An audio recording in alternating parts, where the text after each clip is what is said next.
Assalamualaikum warahmatullahi wabarakatuh. Bismillahirrahmanirrahim. Alhamdulillahirabbil alamin. Wa bihi nasta'inu ala umurid dunya waddin. Allahumma sholli wa sallim wa barik ala habibina wa syafi'ina Sayyidina wa maulana Muhammadin wa ala alihi wa ashabihi wa man tabi'ahum bi ihsanin ila yaumiddin.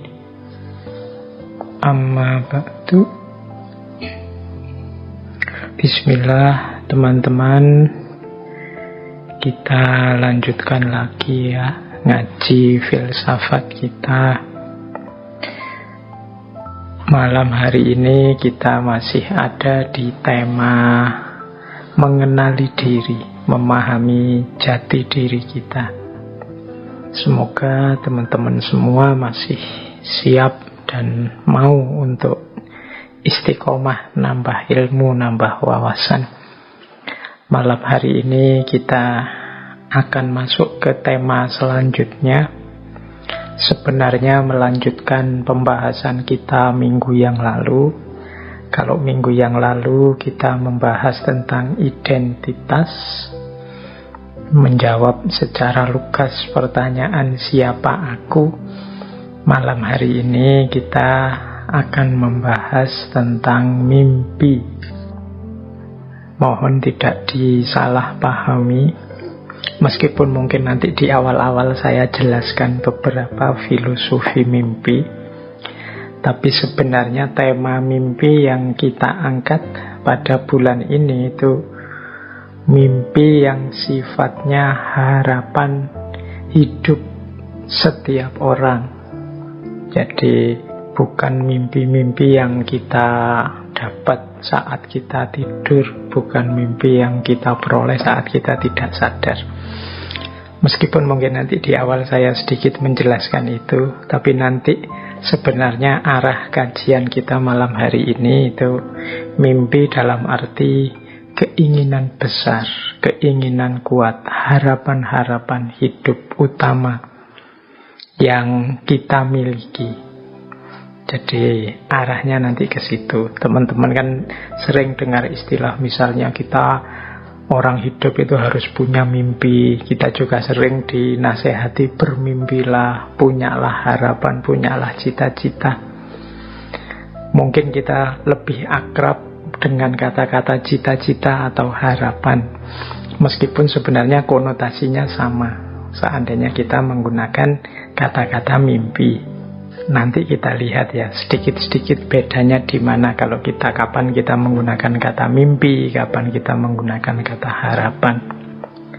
Tapi yang jelas yang dimaksud mimpi malam hari ini mimpi dalam konotasi motivasional tadi, konotasi bahwa kita di antara yang membentuk diri kita itu mimpi-mimpi kita, harapan-harapan kita.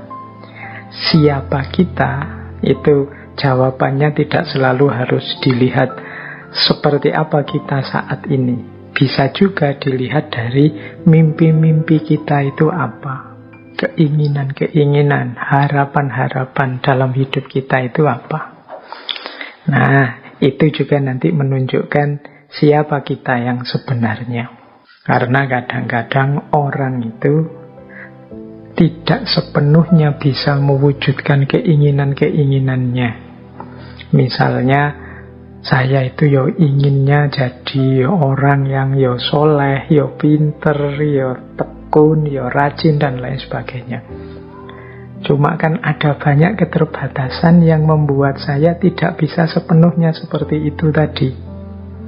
Tapi toh demikian saya masih tetap berkeinginan, saya masih tetap bermimpi untuk jadi orang yang soleh, yang tekun, yang rajin, yang pinter dan lain sebagainya. Loh, mimpi-mimpi saya ini kan sebenarnya menunjukkan orientasi hidupku ke situ. Nah, orientasi hidup ini juga bisa dipakai untuk mendefinisikan siapa aku. Kalau minggu lalu kan kita mendefinisikan siapa aku itu dengan lebih fokus melihat existing kita, situasi kita saat ini. Nah, malam hari ini kita belajar memahami diri kita dengan mencermati mimpi-mimpi kita, keinginan-keinginan dan harapan kita. Baik, jadi itu nggih corak kajian kita malam hari ini. Oke, silahkan teman-teman yang mau siap-siap mempersiapkan segala ubo rampe untuk kajian ini. Jangan lupa niatnya diniati ikhlas lillahi ta'ala untuk nambah wawasan-wawasan, untuk meningkatkan kualitas hidup.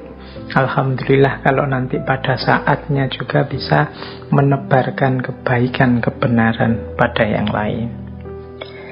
Bismillah. Ini seperti saya bilang tadi ya, mungkin saya awali sebentar dengan beberapa wawasan-wawasan yang mungkin penting tentang mimpi.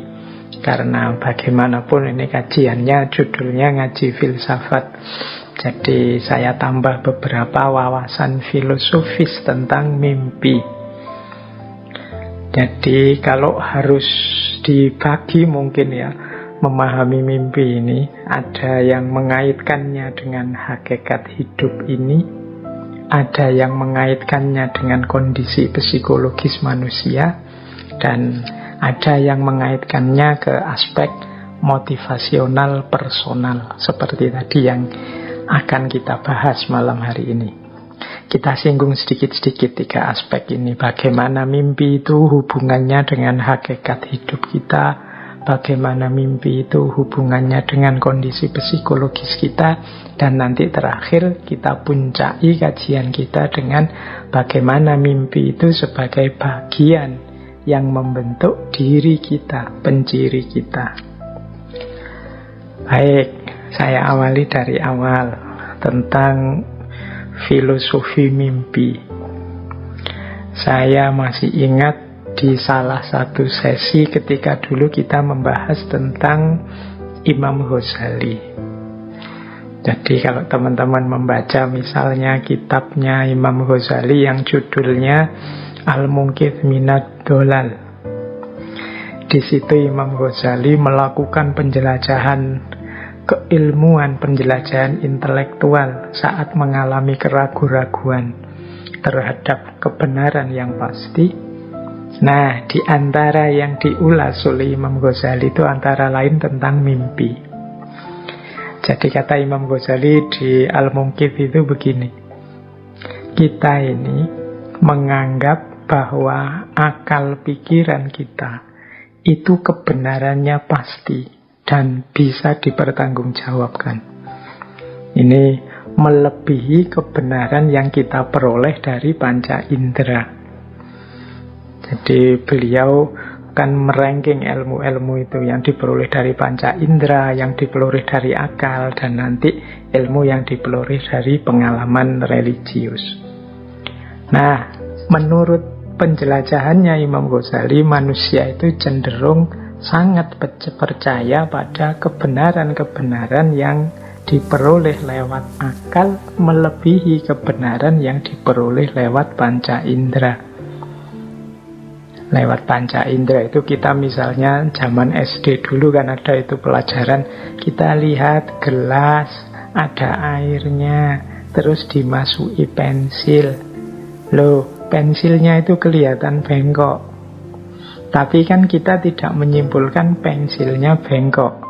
Kita simpulkan pensilnya tetap lurus.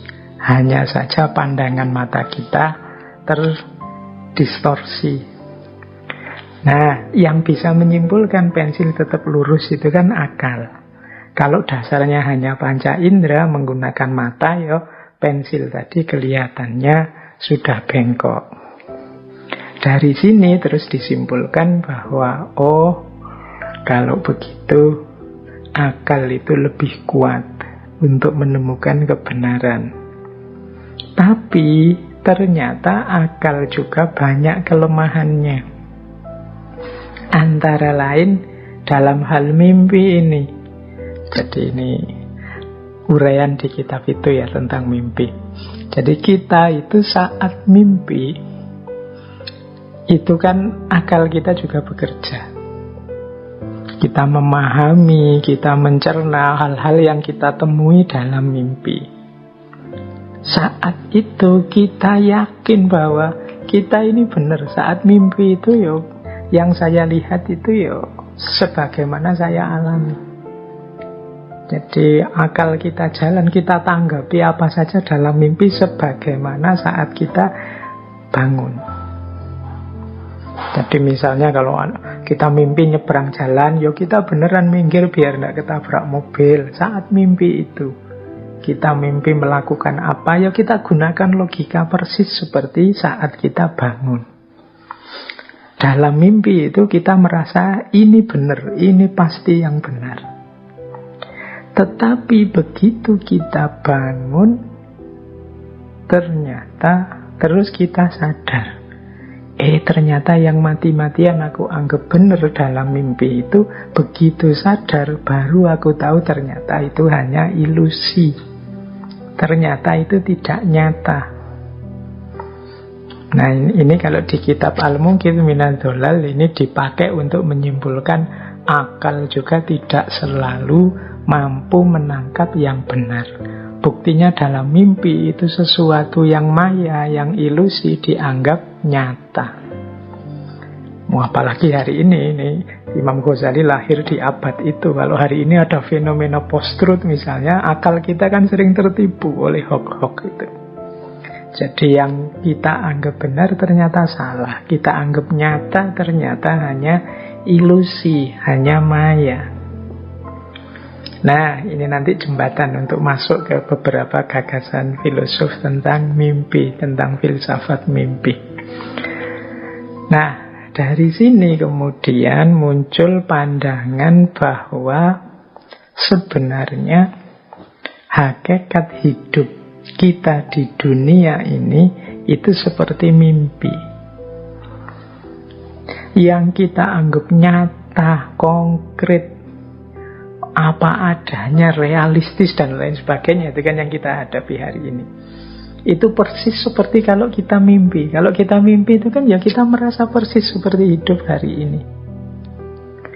Nah nanti kita sadar bahwa betapa ilusifnya, betapa tidak sejatinya hidup ini begitu kita bangun.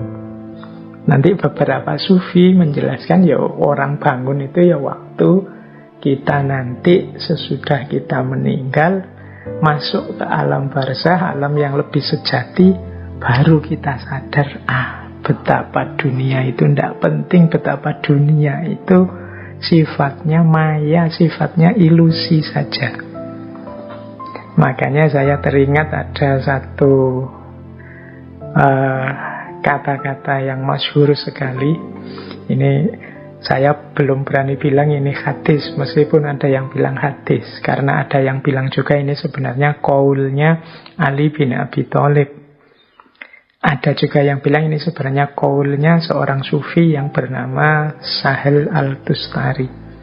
Jadi ini masih diperdebatkan, ini sabdanya Rasulullah apa qaulnya Sayyidina Ali apa qaulnya Syekh Sahel Al-Tustari. Tapi kalimat ini sudah sangat sering didiskusikan, yaitu annasu niyamun fa'idha matu intabahu. Jadi manusia itu hakikatnya adalah tidur.